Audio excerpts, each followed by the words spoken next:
Hey guys, and welcome back. In this video, what we're going to talk about are the downswing connections, and what that really means is the transition.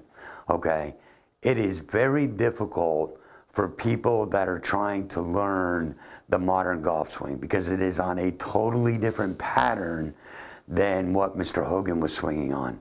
And the pattern that everybody is teaching on right now, there is a tremendous amount of variables. You can do it, you can hit the ball great, but there are so many variables as you're moving along that pattern that the ball can start going all over the place, okay? So remember, before we get into the instructional part of this, if you like the information, please hit the like button, the subscribe button, the notification bells, all that stuff, because it's just basically gonna help the channel grow and it's gonna help me out. So the really cool part about this, guys, is when you understand, and I'm gonna break this down in a very, very simple way for us. First, I'm gonna do it with the modern swing. The modern swing, as they take this club back, they get the club to there, then they're gonna come up. And when they come up, a lot of players get this disconnection from here. Now, you guys have heard me talk about the orbit of the elbows, and we're going to get in that second with what Mr. Hogan was doing. But what happens with the modern swing, there's a disconnection from really right here at the tricep, the base of the armpit, and the top of the rib cage. So then all of a sudden, they're like, drop this down. So now all of a sudden, let's say I get at the top, let me get into a neutral club head position there. So then I'm gonna drop this down and then, you know, come into the shot. But it's this going from here to connect again, and then, you know, that's just one variable, right? So a lot of people, when they get here and they're up here and they connect, they don't connect until they start throwing this over the top. And then once it comes over the top, believe it or not, they're still not connected. So if you can think about it this way, if I go here and I raise my hands up like this, they're really high.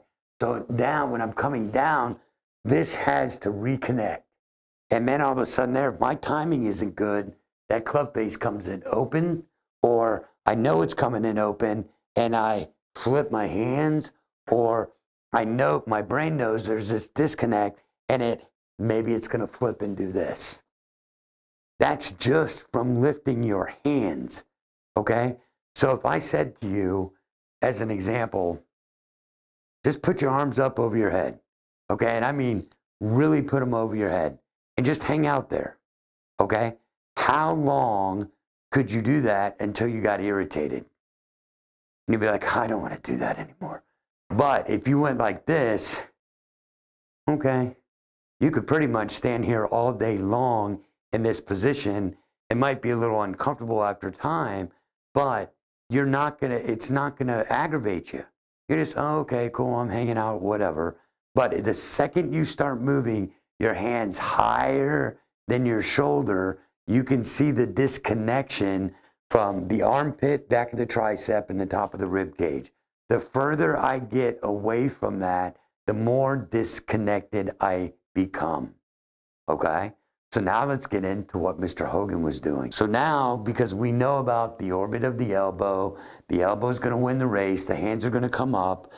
Even though my elbow is not pinched to my side like this, I am never going to lose the connection with the armpit, the tricep, and the top of the rib cage. So now all of a sudden, when we come down, I still have that connection.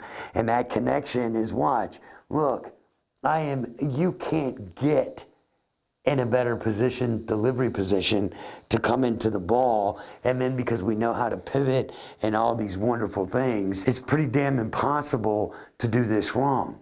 Okay?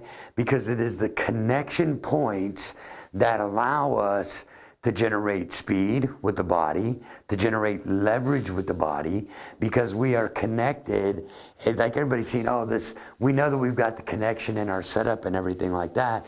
We're just never gonna lose that connection as we go to the top of the backswing. So it's kind of like you're connected.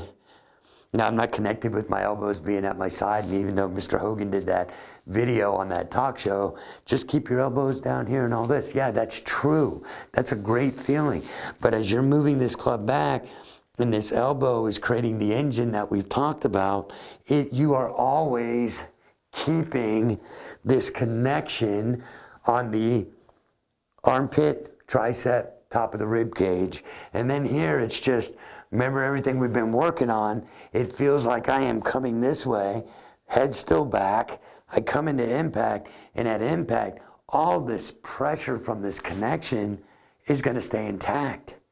It's pretty simple. So the modern swing has so many different variables where you're constantly, if you do this stuff, right, we've already talked about it, so my arms are on top of my pecs, then my arms come this way, and then the second I lift them up, everything's broken away.